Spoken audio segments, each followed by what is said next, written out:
చంద్రునికి ఒక నూలు పోగు అంటే ఏమిటి? చంద్రుడికి ఇవ్వవలసింది నూలు పోగేనా అని ప్రశ్న. ప్రతి మాసము వృద్ధిక్షయాలు పొందేవాడు చంద్రుడు కదా. స్త్రీలలో చంద్రుడే ఋతుచక్ర భ్రమణానికి, సంతానోత్పత్తికి, ప్రతి మాసము జరిగే అండోత్పత్తికి కూడా కారకుడు ఆయనే. చంద్రుడు దాంపత్యంలో భార్యాభర్త సంబంధాల అనుకూలతకి, సౌభాగ్యానికి కూడా కారకుడు చంద్రుడే. చంద్రునికి అధిదేవత గౌరీదేవత. ఆ దేవత మాంగళ్య సౌభాగ్యానికి, అన్యోన్య దాంపత్యానికి, సంతాన సౌభాగ్యానికి అధిదేవత ఆ గౌరీ. మరి గ్రహాలను తృప్తిపరిచే విధానంలో ఏ ఏ గ్రహాలకు ప్రీతికరమైన ద్రవ్యధాన్యాదుల చేత ఆయా గ్రహాలను తృప్తిపరిచే విధానం ఉన్నది. వానిలో చంద్రగ్రహానికి ప్రీతికరమైనది, చంద్రుని కారకత్వంలోనిది అయిన ధాన్యం, బియ్యం అన్నమాట.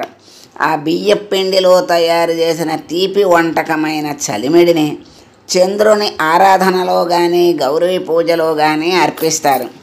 అది విధానం.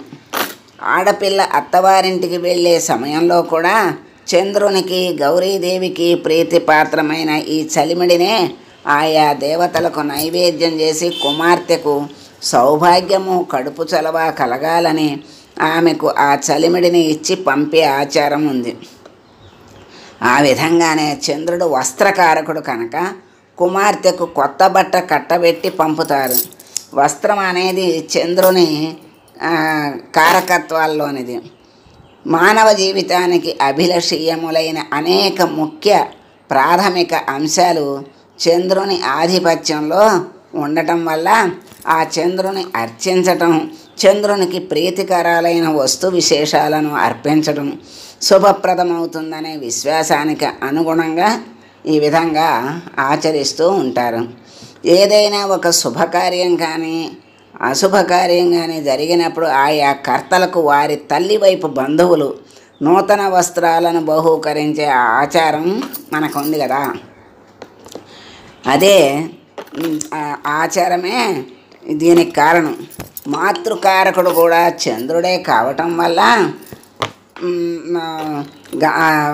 దానికి ఈ విధంగా మాతృకారకుడు కూడా చంద్రుడే కావటం వల్ల ఈ విధంగా వస్త్రాలను ఇవ్వటం అనేది జరుగుతుంది.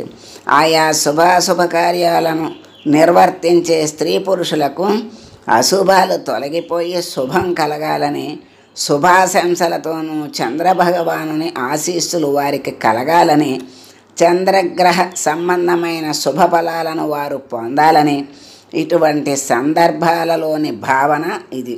ఇదే విధంగా వ్యాధిగ్రస్తులై తిరిగి ఆరోగ్యాన్ని పొందిన వారికి కూడా తల్లి లేదా తల్లికి సంబంధించిన వారు, అన్నదమ్ములు, మేనమామలు ఇత్యాదులు ఎవరైనా సరే పుట్టింటి వారు నూతన వస్త్రాలను బహూకరిస్తారు. అంటే ఆరోగ్యం బాగోక మళ్ళీ బాగుపడి ఇంటికి వచ్చాక తీసుకొచ్చి వస్త్రాలను బహూకరిస్తారు. ఈ సందర్భంలో కూడా ఇదే విధమైన శుభం మనకు కారణం. చంద్రుడు ఓషధీకారకుడు, మనఃకారకుడు, మాతృకారకుడు. అందుకని ఇవన్నీ కావటమే వీటికి కారణం. ఇత్యాదిగా ఇంకా ఈ సందర్భంలో అనుప్రాసక్తంగా చెప్పదగినవి ఉన్నాయి. ప్రతి మాసారంభంలోనూ ప్రథమ చంద్ర దర్శనం రోజున చంద్రారాధనోన్ముఖంగా ఒక వస్త్రఖండాన్ని చంద్రదేవత ప్రీత్యర్థంగా అర్పించటమే చంద్రునికి ఒక నూలు పోగునియ్యటం. దాని ద్వారా చంద్రగ్రహం యొక్క అనుగ్రహాన్ని, చంద్రగ్రహ కారకత్వంలో ఉన్న శుభఫలాలను పొందగలగటమే. చంద్రుడికి ఒక నూలు పోగు అనేది మరొక అర్థంలో కూడా ఉపయోగిస్తారు. అదేంటంటే, కొండంత దేవుడికి కొండంత పత్రి ఇచ్చుకోలేము, జగచ్చక్షువు కర్మసాక్షిణన చంద్రుడికి స్వల్పమైన నూలు పోగునివ్వటం అల్పాతి అల్పమైన కానుక కదా.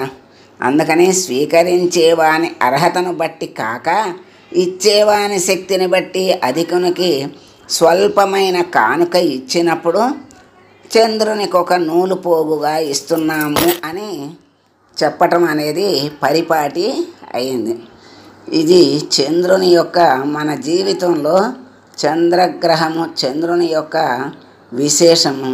ఆయన మనకి ఇచ్చేటువంటి భాగ్యాలు, సౌభాగ్యాలు మరి ఎన్నున్నాయో చూడండి సంతానానికి, మరి ఆరోగ్యానికి, మరి సౌభాగ్యానికి చంద్రుడు మరి కారకుడు, వస్త్రానికి కూడా ఆయనే కారకుడు అని చెప్పారు.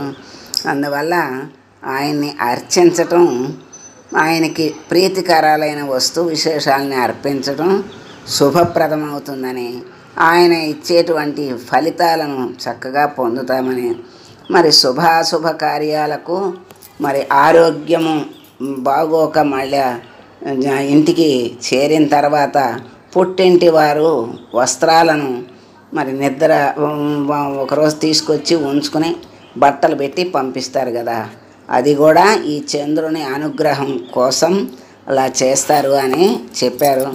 దీనివల్ల మనకి చాలా విషయాలు తెలుసుకున్నాం. ఆ చంద్రునికి నమస్కారం చేసుకుంటూ శుభం పలుకుతూ ఓం సర్వే జనా సుఖినో భవంతు.